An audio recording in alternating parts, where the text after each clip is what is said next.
Assalamualaikum warahmatullahi wabarakatuh. Salam sehat untuk Bapak Ibu calon guru penggerak angkatan 9. Kali ini saya akan menampilkan koneksi antar materi modul 2.1 tentang pembelajaran berdiferensiasi. Sebelumnya izinkan saya untuk memperkenalkan diri. Nama saya Muhammad Nur Hasyim. Saya mengajar di SMP Negeri 215 Jakarta. Saya mengampu mata pelajaran PJOK. Sebelum kita melangkah lebih jauh, yang harus kita pahami adalah apa itu pembelajaran berdiferensiasi. Pembelajaran berdiferensiasi adalah usaha guru dalam mengakomodir kebutuhan belajar setiap murid di kelas.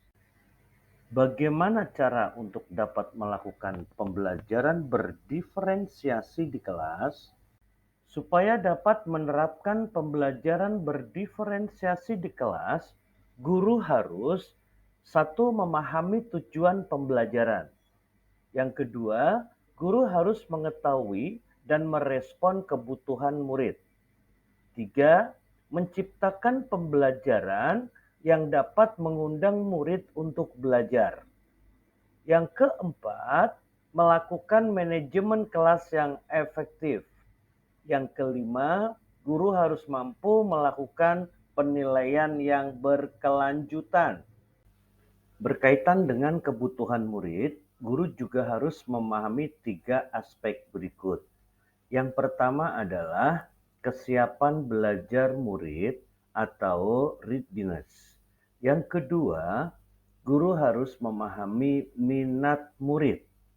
Yang ketiga, guru harus mengetahui profil belajar murid. Agar kesiapan belajar murid dapat diketahui, mengharuskan guru untuk menilai pengetahuan awal dan untuk menentukan apa yang telah murid ketahui dan di mana murid berada. Di pembahasan minat murid, setiap guru harus memahami bahwa minat setiap murid pasti berbeda-beda.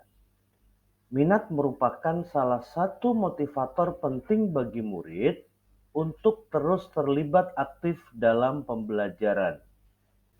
Profil belajar murid berkaitan dengan lingkungan, budaya, gaya belajar, dan kecerdasan majemuk yang masing-masing siswa mempunyai kecerdasan yang berbeda-beda.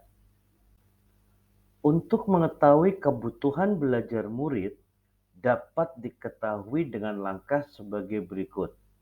Yang pertama, mengamati perilaku murid. Yang kedua, mengidentifikasi pengetahuan awal. Yang ketiga, mereview dan melakukan refleksi terhadap praktik pembelajaran. Yang keempat, mencari informasi dari guru murid sebelumnya. Yang kelima, membaca rapot murid sebelumnya. Yang keenam, menggunakan berbagai penilaian formatif dan tes awal. Strategi untuk pembelajaran berdiferensiasi, yang pertama, diferensiasi konten. Yang kedua, diferensiasi proses. Yang ketiga, diferensiasi produk. Atau guru dapat memilih salah satu strategi dalam pembelajaran berdiferensiasi. Diferensiasi konten berhubungan dengan materi yang akan kita ajarkan, seperti materi konsep atau keterampilan yang perlu dipelajari. Diferensiasi proses yaitu kegiatan yang memungkinkan murid berlatih dan memahami atau memaknai konten dengan cara membedakan proses yang dijalani murid.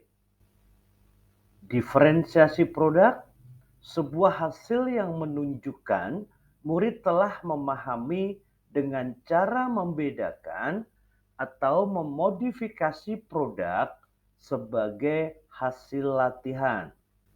Adakah keterkaitan antara modul berdiferensiasi dengan modul-modul yang lain? Keterkaitan antara modul 2.1 dengan modul 1.1. Di sini, untuk dapat melakukan pembelajaran berdiferensiasi, maka guru harus dapat memenuhi kebutuhan dasar anak sesuai dengan kodrat alam dan kodrat zaman berdasarkan filosofi Ki Hajar Dewantara. Keterkaitan antara modul 2.1 dengan modul 1.2 dalam melakukan pembelajaran berdiferensiasi, seorang guru harus berpihak pada murid, harus reflektif, mandiri, kolaboratif, inovatif, serta menciptakan pembelajaran berdiferensiasi agar murid dapat terpenuhi kebutuhannya. Yang berikutnya, keterkaitan antara modul 2.1 dengan modul 1.3, bahwasanya pembelajaran berdiferensiasi dapat menjadi salah satu strategi guru dalam mewujudkan visi guru penggerak yang berpihak kepada murid. Keterkaitan antara modul 2.1 dengan modul 1.4 dalam pelaksanaan pembelajaran berdiferensiasi antara guru dan murid harus ada kesepakatan kelas terlebih dahulu supaya pembelajaran dapat berjalan dengan baik sesuai dengan nilai-nilai budaya positif. Demikian paparan koneksi antar materi modul 2.1. Terima kasih. Wassalamualaikum warahmatullahi wabarakatuh.